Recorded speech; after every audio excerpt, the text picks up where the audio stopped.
But before that, in recent weeks on LBC, we've been exposing the latest development in the cladding scandal, which has left up to 3 million people living in flats that are now deemed worthless.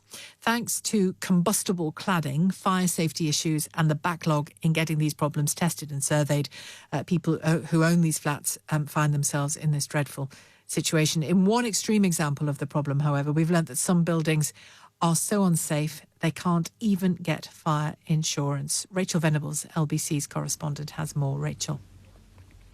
Leanne bought her first home, Shelagh, a flat in one of 2 blocks in Albion Works in central Manchester 3 years ago. But last year, around 18 months ago, she tells me residents found out that it was riddled with fire safety issues. There's, for one, timber and foam cladding, polystyrene insulation, about 6 inches of that all over the building, and wooden balconies as well, all of which need stripping out and replacing at huge cost.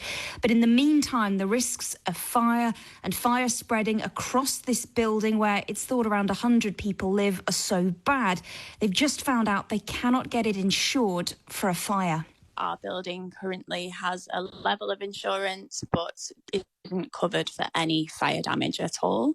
For a couple of weeks, it was actually completely uninsured for anything. So at the moment, myself and my neighbours are terrified as to what this means to us, not being covered with any sort of fire damage. But we're very much aware that if anything happens to our building at the moment, we would still be expected to pay mortgages. We would still be expected to go on as if life was normal with no property. Now, Shelagh, normally when dangerous cladding is found, people report that their building's insurance really does go up. It doubles, it trebles. In some cases, it can rocket by as much as 10 times. And people, of course, have to find that extra cash to pay to keep themselves safe. But obviously, Leanne's home, this is such an extreme, is so dangerous that the old insurer just thought it was too risky and decided they wouldn't cover the building at all anymore. Meanwhile, their building owner, a company called Artisan H2, say they are still working day and night to get full insurance. Now, Martin Boyd is chair of the charity Leasehold Knowledge Partnership, and he tells me he knows of at least 9 other buildings where this has happened. If you've not got adequate level of cover, you will be in technical breach of your mortgage terms. Now, the lender's very unlikely to come and foreclose on your mortgage at the moment if you're living in a cladding site on the grounds that the flats aren't actually worth any money. If the insurers have got that nervous about the building, then there has to be a huge question, should people actually be living in it? Now, the bill to eventually fix Leanne's building and, of course, to try and make it safe, which is the priority, that's expected to be in the millions of pounds, costs that would likely fall to her and her roughly 100 neighbours. They have applied to the government's £1 billion fund to remove dangerous cladding. But, Shelagh, this is first come, first served. And as we've discussed before, according to the government's own analysis, it is nowhere near enough money to actually fix all of the dangerous buildings which need it. We've applied for the funding, but we're really not confident that we're actually going to get any of it. It's only £1 billion, which at the moment is an absolute, really ridiculously small. First come, first served, so it very much depends on you having all your investigations done and having your tender prices in. So we've not got our fingers crossed for that. I think what needs to happen is that the government needs to step back in, reassess all of these buildings that are entering their tender costs right now, and understand that that's not going to cover anything. Well, Shelagh, this morning on LBC, the Labour leader Sir Keir Starmer was asked about this issue and what he would do to try and help people like Leanne and the thousands, if not millions, of people in similar situations. Of course, there's the problem with selling, which is terrible, remortgaging. But people are living in the buildings with this cladding on. And I do know it's complicated.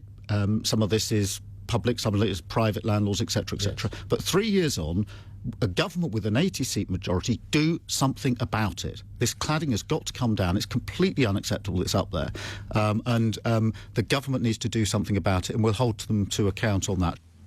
Now, the government have put forward, as I mentioned already, £1 billion, which is being bid for right now by buildings like Leanne's. But they think the real cost to make safe all high-rise buildings actually will be closer to £3 billion, while earlier in the year the Housing Select Committee themselves said that the government should pay for shorter buildings as well, which would put the total cost to fix this crisis at closer to £15 billion.